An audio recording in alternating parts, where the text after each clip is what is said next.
अच्छा, अब अच्छा 3.2 क्वेश्चन जो है, इसमें लिखा है the following table gives the marks obtained by a batch of 5 candidates in an examination in history, statistics and economics. अगर आप क्वेश्चन की जी। वर्डिंग देखो, उसने ये लिखा है कि जो नीचे आपको टेबल दिया गया है, 5 कैंडिडेट्स के मार्क्स दिए हैं। कितने कैंडिडेट्स के दिए हुए? 5 कैंडिडेट्स फाइव। के। ठीक है, और 3 सब्जेक्ट्स हैं, हिस्ट्री, स्टैटिस्टिक्स और इकोनॉमिक्स। ऐसा ही है। जी। अच्छा, जहां टेबल एंड जी। होता है उसके नीचे लिखा हुआ है in which subject is the level of knowledge highest. इसका हाईएस्ट। क्या मतलब है? जी। कि किस सब्जेक्ट के अंदर नॉलेज ऑफ लेवल जो है वो हाईएस्ट है। वो हाईएस्ट है। अच्छा, अब अफान बच्चे इस क्वेश्चन को आप पढ़ो, कहीं क्वेश्चन में लिखा हो कि आप में मीन निकालना है, मीडियन निकालना है या मॉड निकालना है, कुछ इसमें लिखा हुआ है? नहीं सर। तो बच्चे जो सबसे आसान आपको जो सिंपल लगता है तो आप उससे कर लो, क्वेश्चन गलत नहीं होगा आपका। तो हम इस क्वेश्चन के जी। अंदर मीन को यूज करेंगे। ठीक है। अच्छा, अगर आप पहली लाइन लिखो, पहला कॉलम उसमें लिखा हुआ है स्टूडेंट, दूसरा लिखा गया हिस्ट्री, स्टैट्स और इकोनॉमिक्स, 4 कॉलम बने हुए हैं। ठीक है। अगर जी। आप पहले कॉलम पे आ जाओ, लिखा हुआ है स्टूडेंट 1। स्टूडेंट 1 के आगे उसके जी। 3 मार्क्स लिखे हुए हैं। स्टूडेंट 2 के आगे फिर 3 मार्क्स लिखे हैं। स्टूडेंट 3 के आगे, 4 के आगे, 5 के आगे। तो अफान बच्चे मुझे ये बताओ, ये आपके जी। पास हर बच्चे की इंडिविजुअल इंफॉर्मेशन है या ग्रुपिंग हुई हुई है? हर इंडिविजुअल है हर की। तो जब बच्चे हर बच्चे की इंडिविजुअल होगी तो वो हमेशा अनग्रुप डाटा होता है। जी। अब देखो, क्वेश्चन के अंदर तो कहीं नहीं लिखा ना कि ग्रुप डाटा है या अनग्रुप डाटा है। हमारे यहाँ स्टूडेंट क्या जी। करते हैं कि वो, उनके माइंड में यही होता है कि जो भी टेबल वाला क्वेश्चन होता है वो ग्रुप डाटा होता है। क्या कंसेप्ट बना जी। होता है? जो भी ग्रुप वाला क्वेश्चन होता है वो नहीं, वो कहते हैं जो टेबल भी वाला जो टेबल वाला क्वेश्चन। क्वेश्चन होता है वो ग्रुप होता है। जी। लेकिन ग्रुप। हर ग्रुप। टेबल वाला क्वेश्चन ग्रुप नहीं होता। क्यों? कि जब आपके पास हर बंदे की अलग अलग इंफॉर्मेशन होती है तो वो अनग्रुप डाटा होता है। जी। ये बात समझ आ गई माइंड में? आ गई आ गई। अच्छा, अब बच्चे इस क्वेश्चन में उसका इंटरेस्ट स्टूडेंट में है या सब्जेक्ट में है? इंटरेस्टिंग। अगर पूरा क्वेश्चन पढ़ो ना, सबसे सब्जेक्ट। लास्ट लाइन में लिखा हुआ है in which subject is the level of knowledge highest. जी सब्जेक्ट में। सब्जेक्ट में। तो अब आप इसके बाद नेक्स्ट कंसेप्ट आपके माइंड में अफान ये आना चाहिए कि आपके पास सब्जेक्ट जो हैं वो कॉलम वाइज हैं या रो वाइज हैं? कॉलम। Column wise. तो और सॉरी। आपने, कॉलम। नहीं बच्चे कॉलम वाइज है, सही जी। आपने बताया जी है। जी जी सर। देखो, हिस्ट्री है, हिस्ट्री के बाद स्टैट्स है, फिर है इकोनॉमिक्स। जी जी। तो जी सर। आपने सब्जेक्ट वाइज टोटल करना है। क्या करना है? Subject wise total. अच्छा, ये देखो, आपने इसी तरह से अपनी नोटबुक के ऊपर पहला कॉलम बनाना है स्टूडेंट का। जी। ठीक है, पहला जी। कॉलम आपका स्टूडेंट का बन गया। जी। दूसरा कॉलम आपके पास जो है वो हिस्ट्री का बन गया। जी। ठीक है। जी। अपन आप जल्दी जल्दी अपनी कॉपी लिख लो, इस तरह यहाँ पर दे लगी ना तो मैं वैसे आपको ये एक अक्स सा बता रहा हूँ। हिस्ट्री, जी उसके जी सर बाद मैं लिख। आपके पास स्टैट्स आ गया। ठीक है। जी। और उसके बाद लास्ट कॉलम आपके पास आ जाएगा इकोनॉमिक्स। ठीक है। जी। मैं यहाँ ई को लिख लेता हूँ इसको। अब आपने बच्चे ये करना है कि आप जिस तरह टेबल बना हुआ है ना आपकी किताब में, इसी तरह टेबल आपने बनाना, यहाँ लिखना है 1 2 3 4 जी। 5। ठीक है। और यहाँ जी। आपने लिखना है टोटल। जी। इसको आप बेशक यहाँ पर आप x1 कर दो। x1 का मतलब होता है जी। पहले वेरिएबल का डाटा। ठीक है। इसे आप x2 कर दो। जी। और इकोनॉमिक्स वाले को आप x3 कर दो। ठीक है। जी। अब अफान जल्दी से आपने बच्चे ये काम करना है, आपने हर कॉलम का टोटल करना है। ठीक है, पहले हिस्ट्री का जी। टोटल करना है। अब देखो, हिस्ट्री का टोटल मैं भी आपके साथ करता हूँ। आप 41 35 प्लस 38, 34, 30। बच्चे पहला टोटल हमारे पास आ रहा है 178। आप बेशक वेरीफाई भी कर और सकते हो। जी। फिर 46, 50, 39, 50, 38। तो ये बच्चे मेरे पास आ रहा है 2, 2, 3। फिर नेक्स्ट हमारे पास आ रहा है 50, 52, 41, 46, 39। ये हमारे पास 228। चेक कर लो, जी। यही आपके पास आ रहे हैं। जी सर। यहां तक कोई चीज पूछनी है आपने? यानी कि आपका पहला स्टेप नहीं। यही होता है। देखो अफान, जब भी बच्चे अनग्रुप डाटा का क्वेश्चन होगा, पहला स्टेप यही होता है कि आपने अपने डाटा को टोटल करना है। अब देखो पहला क्वेश्चन भी जी। आपको आया था, दूसरे क्वेश्चन में भी यही स्टेप आपको बता रहा हूं, टोटल करना है। इसके अलावा मैंने कुछ किया हो? नहीं। नहीं किया ना, सिर्फ टोटल किया है। अच्छा, अब आपने ये करना है, यहाँ पहले आपने हेडिंग देनी है हिस्ट्री। क्या हेडिंग देनी है? जी। हिस्ट्री। यहाँ हम देते हैं हिस्ट्री। आप बेशक पूरा लिख लेना, ठीक है। यहाँ हम इसको, जी। इस क्योंकि पहला मीन इसका है ना, तो हम इसको नाम दे देते हैं x⁻1। क्या नाम दे देते जी। हैं? X⁻1। फार्मूला भी वही होगा, सिर्फ ये है कि जहां समीशन x लिखा था ना, वहां x1 आ जाएगा।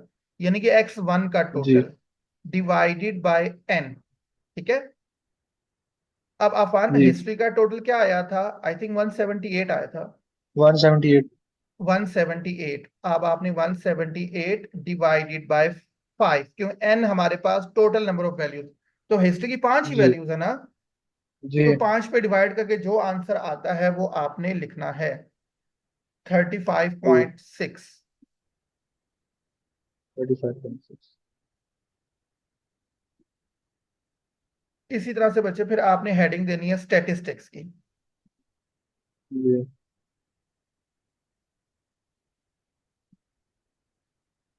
ये आपके पास x⁻2 आ जाएगा।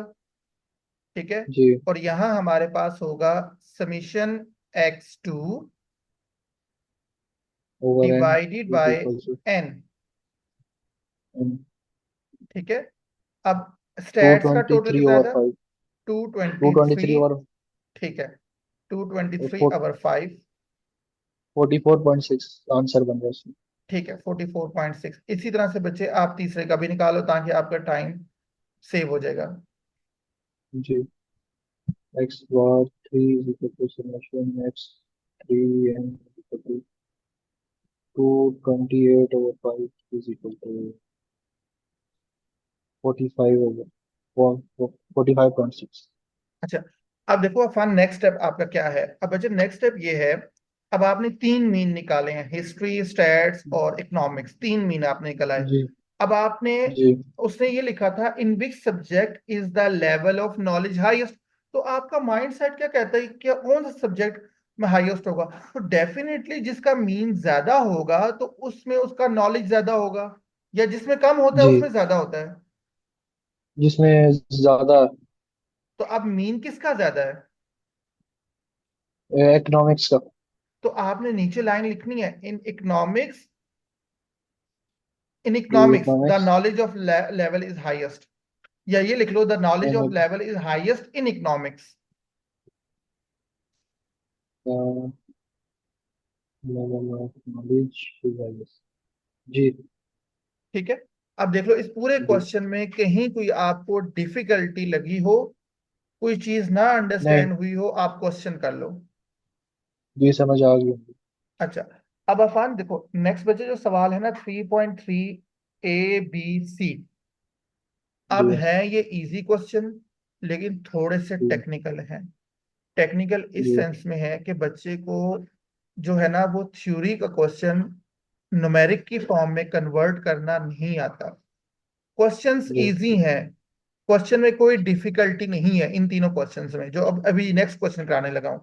पहले दो क्वेश्चन जी। बिल्कुल सिंपल थे। तो जिस तरह के बच्चे क्वेश्चन अभी आपको करा रहा हूं, इस तरह की एग्जाम्पल आपने खुद करनी है, मैं आपको निशान भी लगा के दूंगा। ठीक है। जी सर। अच्छा, अब देखो अफान, अब मुझे 3.3 ए में क्या कह रहा है, कह रहा है the average charges paid by 12 residents in a particular area for the electricity consumed is ₹93.50। जी। पहले तो अफान सिर्फ इस लाइन का मतलब समझा दो कि इस लाइन में उसने आपको क्या इंफॉर्मेशन दी है और वो क्या कह रहा है आपको। जो एवरेज चार्जेस हैं 12 रेजिडेंट्स ने पे किए हैं पर्टिकुलर एरिया के लिए जहाँ पे अच्छा अब इलेक्ट्रिसिटी देखो, कंज्यूम होती सही है। है। अब ये चीज आपको समझ आ गई ना, इसका मतलब ये जी। है कि अब आपने यहां से दो चीजें अपने माइंड में बिठानी है। पहले ये बिठानी है कि उसने कहा है इंफॉर्मेशन वो एवरेज के बारे में दे रहा है और वो एवरेज कैलकुलेट कर चुका है, हमने एवरेज जी। नहीं निकालना। जी। ये बात समझ आ गई। एक उसने हमें जी। बता दिया कि हमारे पास कैंडिडेट्स 12 हैं, मतलब जो नंबर ऑफ रेजिडेंट्स है ना, जो लोग हैं वो कितने हैं, जी। 12 हैं। और उन्होंने जो जी। एवरेज चार्जेस पे किए हैं इलेक्ट्रिसिटी के लिए वो जी। 93.50 हैं। ये जो जी। 93.50 है ये एवरेज चार्जेस हैं। क्या है? जी सर, एवरेज चार्जेस। अच्छा अब देखो, अब सवाल पढ़ के आपने सबसे पहले वो चीजें लिखनी है जो आपको दी हुई है इतनी सी लाइन में। एवरेज दिया जी। हुआ है यानी कि एक्स बार दिया हुआ है। आपने पहले शुरू में जी। फार्मूला नहीं लिखना है। तो ये हमारे पास जी। 93.50 आ गया। ठीक जी। है। उसके बाद हमारे पास एन यानी कि नंबर ऑफ रेजिडेंट्स, वो हमारे पास जी। जो है वो 12 है। 12। अच्छा अब अफान अगली बात जो माइंड में आती है वो ये आती है कि अगर एवरेज के मुताबिक इन 12 लोगों ने इतना बिल जमा कराया है तो हमारा माइंडसेट वहां जाना चाहिए कि इन 12 लोगों ने टोटल कितना बिल जमा कराया है। अब हमारे हमारी अगली जो कहानी है वो हमने फाइंड करना है कि टोटल बिल कितना था। क्या फाइंड करना है? जी, टोटल बिल कितना था? तो उसके लिए अब आपने ये फार्मूला लगाना है मीन का, x bar is equal to summation x over divided n. By n. ये आपने फार्मूला लगाना जी। है। अब एक्स जी। बार की जगह बच्चे इसकी वैल्यू लिख दो, क्योंकि एक्स बार तो ऑलरेडी उसने दिया हुआ है ना। तो यहां पर हम जी। इसकी वैल्यू लिख लेंगे 93.50। जी। ठीक है। इक्वल की जगह में वापस इक्वल डाल रहा हूं। ये जो लिखा है समीशन जी। एक्स, इसका मतलब टोटल जी। बिल। ये हमें नहीं पता कि जी। टोटल बिल कितना था। इसको एज जी। इट इज लिख दो। और एन की और एन जगह इज इक्वल हमने टू 12 12। है। तो अब बच्चे समीशन एक्स निकालने के लिए देखो, समीशन एक्स के नीचे 12 डिवाइड हो रहा है, तो 12 इधर जाके क्या हो जाएगा, मल्टीप्लाई। मल्टीप्लाई। तो आपने सिंपल 93.50 को 12 से मल्टीप्लाई करके समीशन एक्स फाइंड करना है। जी। तो समीशन एक्स आपके पास कितना आ गया?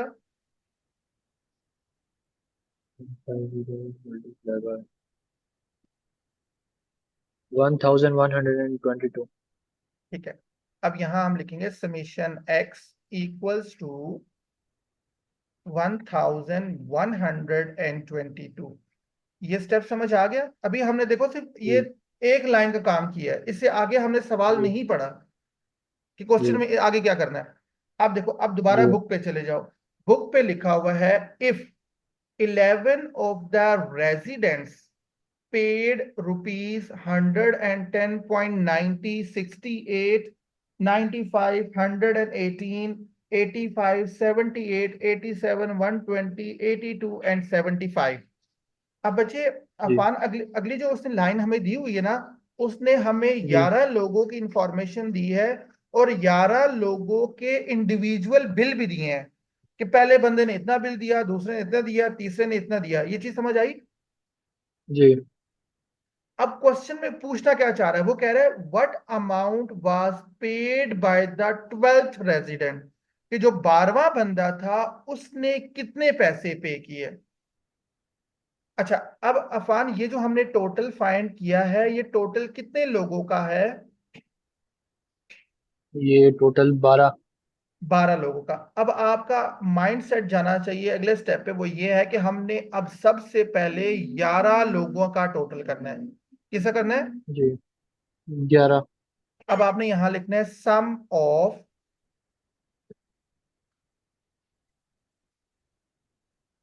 ऑफ 11। 11 रेजिडेंट हाँ, रेजिडेंट 11 रेजिडेंट्स।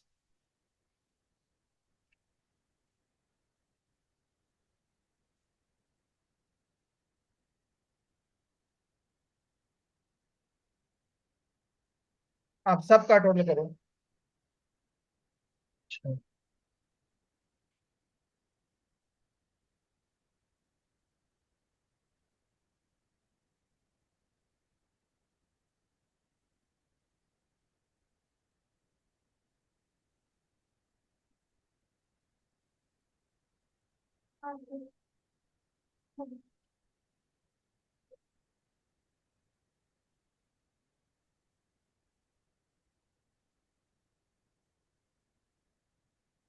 1008 1008 हाँ, 1008। अब अपन अपना माइंडसेट बताओ, अब अगला स्टेप क्या होना चाहिए? हमने 12th रेजिडेंट की वैल्यू फाइंड करनी है, तो माइंडसेट क्या कहता है, कैसे फाइंड करें? वन सेक्टर देखो, ये आपके पास 12 लोगों का टोटल है, जी ये आपके पास 11 लोगों का टोटल है। तो जी डेफिनेटली आपने यहाँ पर जो अमाउंट फाइंड करनी है 12 रेजिडेंट्स की, तो जो 12 लोगों का टोटल है उसमें से 11 लोगों का टोटल माइनस कर दो। सही अमाउंट ऑफ 12 रेजिडेंट, रेजिडेंट वो आगे रेजिडेंस लिख लेना।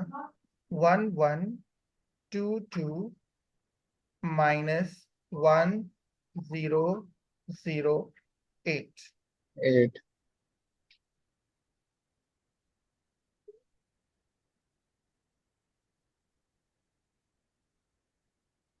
114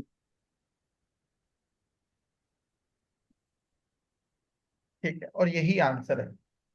अब मैं दोबारा समझाता हूँ, अगेन रिपीट करता हूँ कि ये क्वेश्चन क्या था और हमने किया क्या है। देखो, अफान पहली लाइन में लिखा था the average charges paid by 12 residents in a particular area for the electricity consumed is rupees 93.50।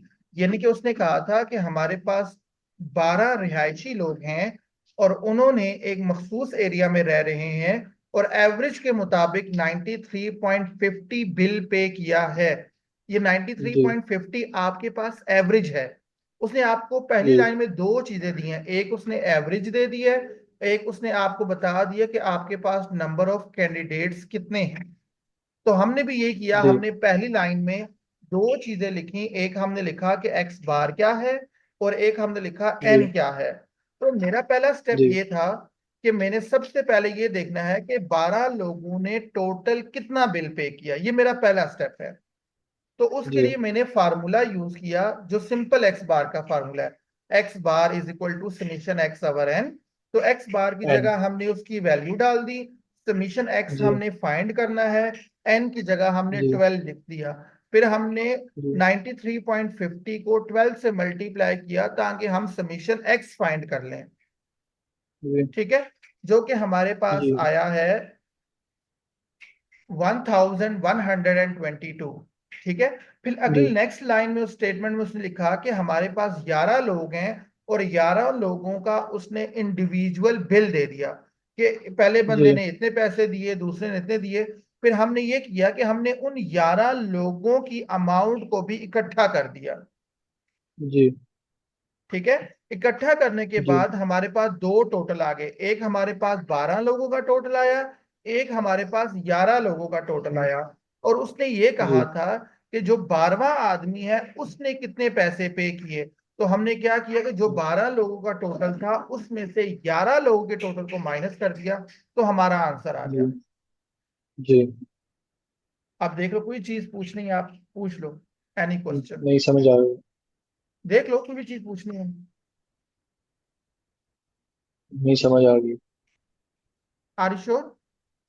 Ji sir अच्छा, अब मैं तुम्हें बताता हूँ इससे रेलिवेंट क्वेश्चन कौन सा है। इस क्वेश्चन से रेलिवेंट,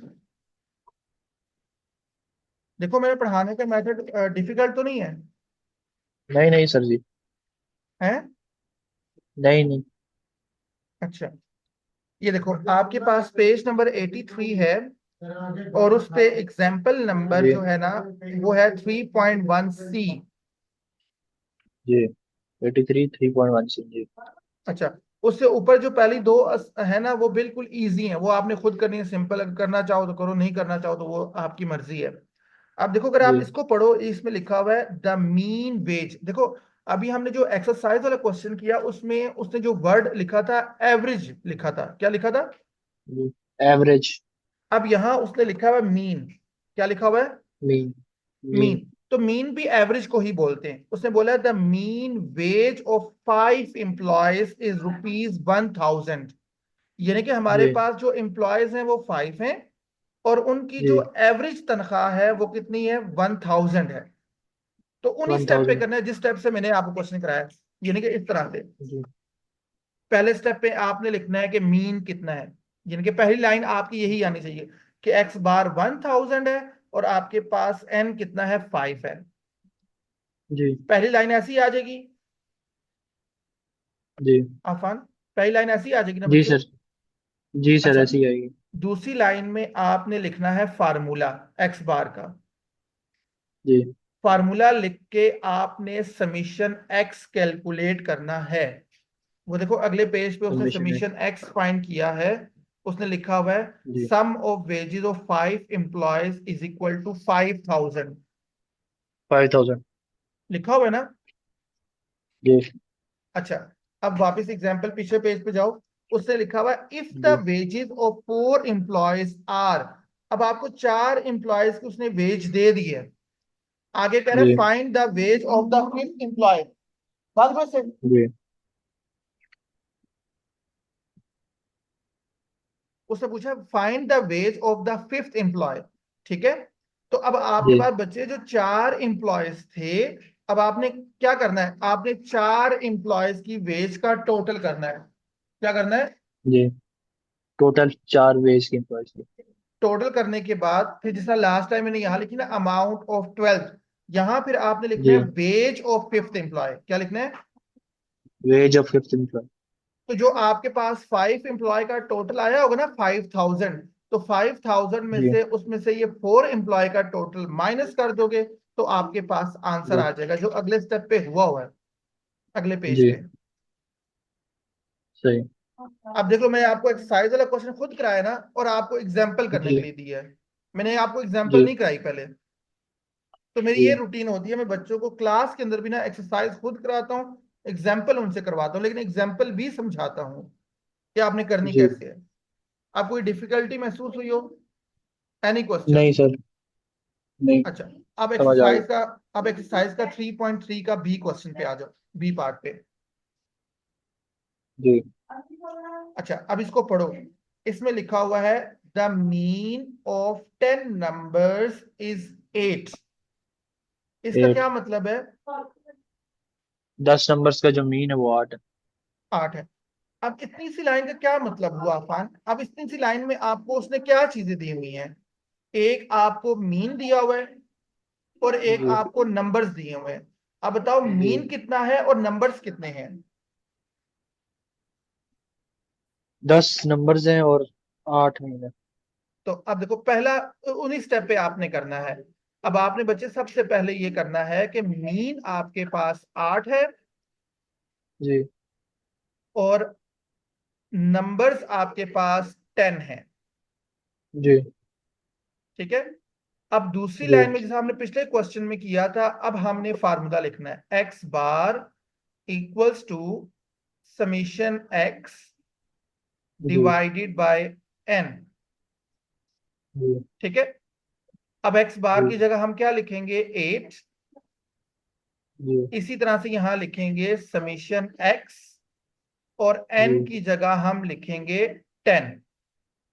जी फिर उसी तरह से हम क्या करेंगे? 8 को 10 के साथ मल्टीप्लाई करेंगे, तो हमारे पास समीशन एक्स आएगा। जी अब ये समीशन एक्स अफान किस चीज को रिप्रेजेंट कर रहा है बच्चे? मिशन एक्स ये 10 10 वैल्यूज के टोटल को रिप्रेजेंट कर रहा है। टोटल टोटल तो ये समीशन एक्स बेशक यहाँ ब्रैकेट में लिख लो सम ऑफ 10 वैल्यूज, ताकि आपको समझ आ जाए सम क्या ऑफ है सम ऑफ 10 10 वैल्यूज। वैल्यूज। आगे वो लिख लेना, मैंने पूरा नहीं लिखा। तो ये हमारे पास बच्चे जी 80 आ जाता है। 80। अभी हमने सिर्फ आधी सी लाइन पढ़ी है, और आधी जी लाइन में हमने, हमारा जो टारगेट था, हमारा टारगेट ये था कि हमें दो चीजें दी थी, एक हमने, हमें मीन दिया था, एक हमें नंबर ऑफ वैल्यूज दी थी। हमने उन दोनों जी को यूज करके हमने ये देखना है कि टोटल जो है वो कितना है। तो टोटल फाइंड करने के लिए हमने ये स्टेप यूज किए हैं। जी ठीक है। अच्छा, अब अगले स्टेप पे जी आ जाओ। अब अगले स्टेप में अफान वो कह रहा है if an 11 number is now included जी। The mean becomes 9। इसका क्या मतलब है? अगर 11वां number include, if the 11th number is not included the mean becomes, अगर 11वां नंबर इंक्लूड है तो वो ये क्या कहते उसने कहा हैं। अगर 11 नंबर इंक्लूड कर दिया था, जी इंक्लूडेड थर्ड फॉर्म है। उसने कहा जो मीन है जी। वो 9 हो गया था। मीन क्या था? 9 9। अच्छा, अब आपने यहाँ इस लाइन में लिखना है इफ 11 नंबर इज इंक्लूडेड। क्या लिखना है आपने? जी if 11th number is include. इसे मैंने यहाँ डैश डाल दिया, लेकिन वो आपने लिखना है ताकि वो फिर टाइम वेस्ट ना हो। तो फिर बच्चे जी आपने दोबारा से यही स्टेप रिपीट करने हैं वापस से। फिर आपने यहाँ लिखना है कि जी आपका जो एक्स बार है वो है जी। 9, 9। और आपके पास जो एन है वो हो जाएगा 11। 11। यहाँ तक क्लियर है? जी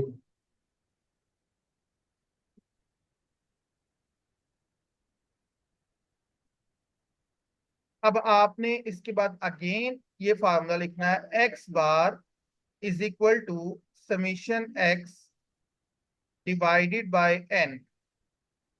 जी ठीक है। अब आपके पास जी सर। यहाँ मीन क्या था? मीन आपके पास 9 था, और यहाँ भी जी आपके पास समीशन एक्स है, और एन आपके पास कितना है? 11। जी अब नेक्स्ट स्टेप में क्या करेंगे? 9 को हम 11 के साथ मल्टीप्लाई करेंगे, तो हमारे पास ये जी समीशन एक्स आ जाएगा। ठीक है। जी सर। जी। तो अब आपके पास अपानी जो समीशन एक्स है, ये आपके पास सम है 11 वैल्यूज का। क्या है? 11 values. Sum sum 11 of values. 11 11 values, वो वैल्यूज। आगे आप लिख लेना। तो ये जी 99 आ जाएगा। यहां तक क्लियर हो जी। गया आपको? आ गई समझ। अच्छा, अब बच्चे आगे लिखा हुआ है what is the value of the 11th number. क्या उसने पूछा है आपको? What is the value of 11 number. अब देखो, अब आपका व्हाट। दो टोटल निकले हैं। एक टोटल निकला है सम ऑफ 10 वैल्यूज, और एक टोटल निकला है सम ऑफ 11 वैल्यूज। तो जाहिर बात है जी सम ऑफ 11 वैल्यूज में से हम सम ऑफ 10 वैल्यूज को माइनस कर दें तो हमारे पास एक वैल्यू आ जाएगी। ऐसे ही है।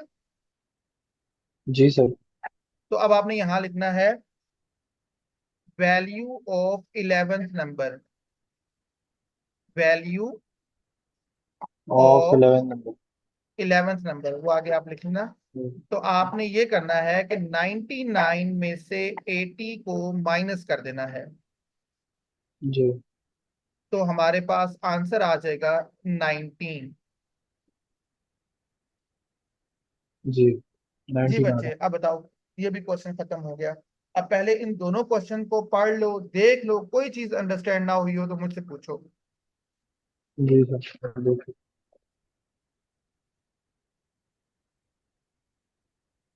बुक पे जो क्वेश्चन की स्टेटमेंट लिखी है उस स्टेटमेंट को पढ़ के देखो कि हमने क्या क्या स्टेप यूज किए हैं।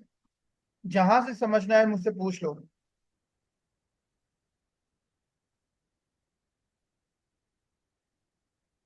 जी सर आ गई समझ। Everything clear? Yes sir. अच्छा, अब बच्चे आ जाओ सी पार्ट पे। अब सी पार्ट पे लिखा हुआ है arithmetic mean of 15 values is 20। इसका क्या जी मतलब है? जो अर्थमेटिक मीन्स है वो 15 वैल्यू का क्या कहते हैं, 15 वैल्यू का जो अर्थमेटिक मीन है वो 20 है। अच्छा, अब आगे लिखा हुआ है and by adding 3 more values the mean remain 20। इसका क्या मतलब हुआ? वो थ्री कह रहा है वैल्यूज ऐड करने के अब हमने बावजूद उसका तीन, जो मीन है वो 20 मीन है। है वो 20 रहता है। अब वो कह रहे हैं जी find the new three values if ratio is a, ratio b, ratio c, आगे आपके पास प्रोपोर्शन है 3:2:1। ठीक है। जी अच्छा, जी अब आपने अफान इस तरह से करना है बच्चे। अब देखो मैं आपके पास वापस प्रीवियस पेजेस पे जाता हूं। अब आपने जी ये करना है इस तरह से स्टार्ट, यहाँ आप लिखो सी पार्ट। जी ठीक है, सी पार्ट लिखो, जी साथ साथ हल लिख लिया। करना मेरे। सी पार्ट लिखा आपने? जी जी सर लिख लिया। अच्छा, अब बच्चे लाइन को पढ़ो दोबारा, क्वेश्चन को कह रहा है arithmetic mean of 15 values is 20। इस जिस तरह मैंने इस यहाँ 20। पर x बार 8 लिखा है, अब आपने लिखना है जी x बार इक्वल्स टू 20। और आपके 20। पास जो n है वो 15 आ जाएगा। 15। जी सर लिख लिया। लिख लिया? जी उसके बाद यही फार्मूला लिखो। जी उसके बाद और x बार की जगह यहाँ पर 20 लिखो। जी समेशन समेशन एक्स x वैसे ही आ उसी तरह जाएगा। से आएगा। और n की डिवाइड जगह बाय 15। 15 लिखो। जी लिख दिया। फिर उसी तरह से 15 को 20 के साथ मल्टीप्लाई करो और समीशन x की वैल्यू फाइंड करो। जी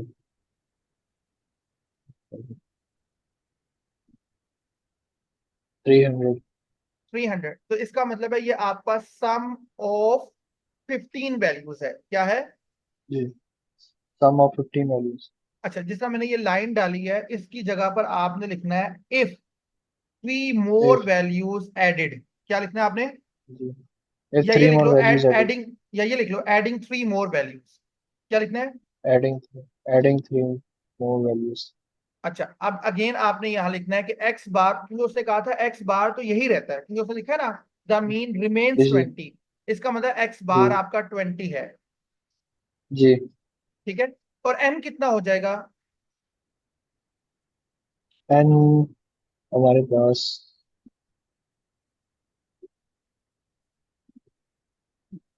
अफान देखो ना, पिछले बच्चे एक लाइन पीछे जाओ तो आपने लिखा था एन हमारे पास 15 है, ऐसे ही है। जी जी जी तो अब आप तीन वैल्यूज और ऐड करते हो तो एन कितना हो जाएगा? 300 में। नहीं बच्चे, 300 में नहीं। जो आप अपने क्वेश्चन के स्टार्ट में जाओ ना, जहां आपने सी पार्ट लिखा है, आपने लिखा है एन इज इक्वल टू 15, ये लिखा हुआ है ना आपने। जी जी तो अब जब आप तीन वैल्यूज और ऐड करोगे तो वो तीन वैल्यूज एन में ऐड होंगी, तो नंबर ऑफ वैल्यूज एन 18 हो में। जाएंगी। 18 सही। तो यहाँ एन की जगह आपने 18 लिखना है। जी ठीक है। फिर वही स्टेप, जी एक्स बार का फार्मूला लगाओ और समीशन जी एक्स फाइंड करो। Summation X.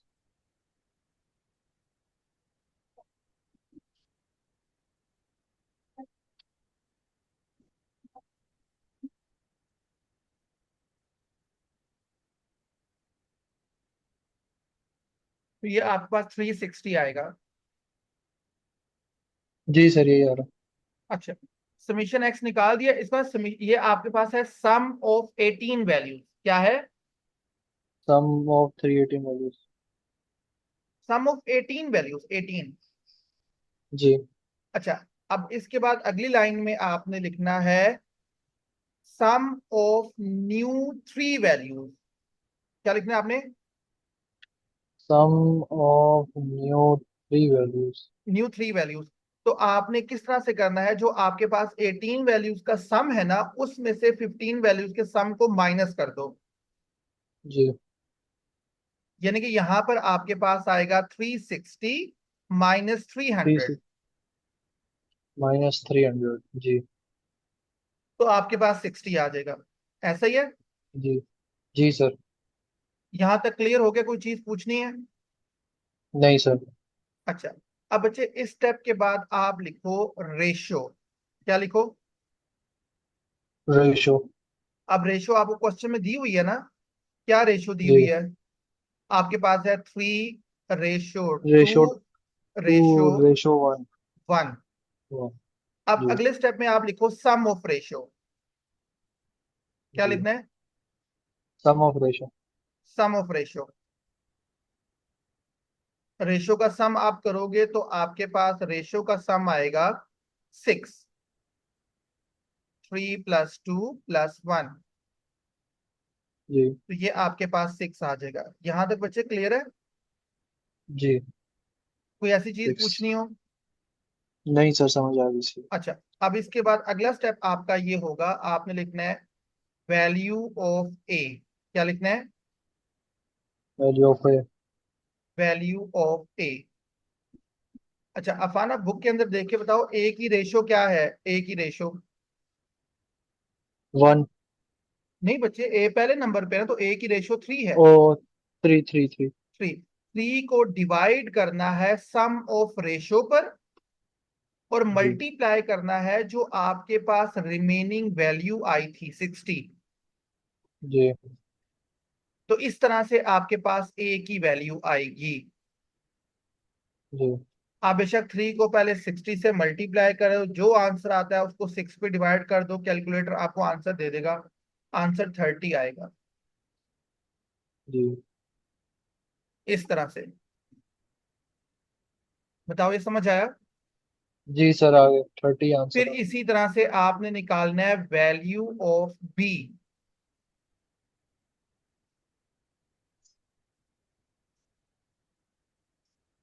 गए। जी।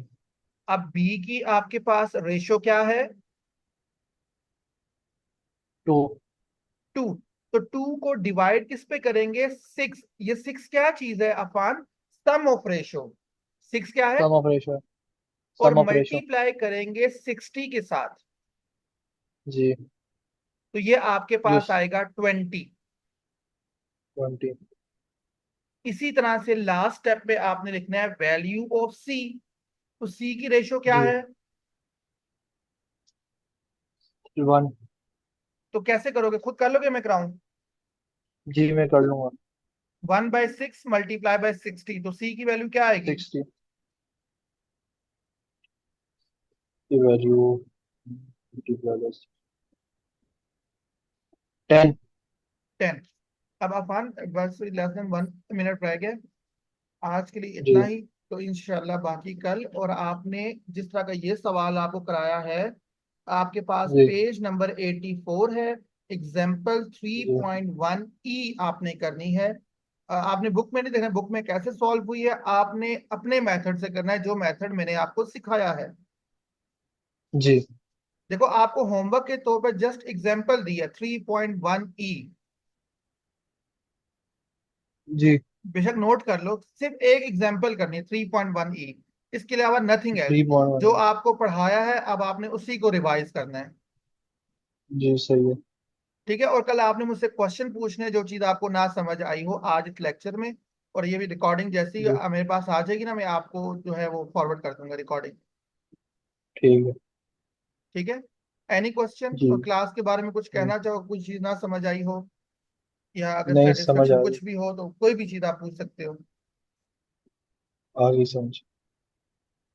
ओके, फिर इंशाल्लाह कल मिलते हैं। ठीक है फान। ठीक है सर। ओके, अल्लाह हाफिज। पढ़ाने को और भी पढ़ा सकता हूँ।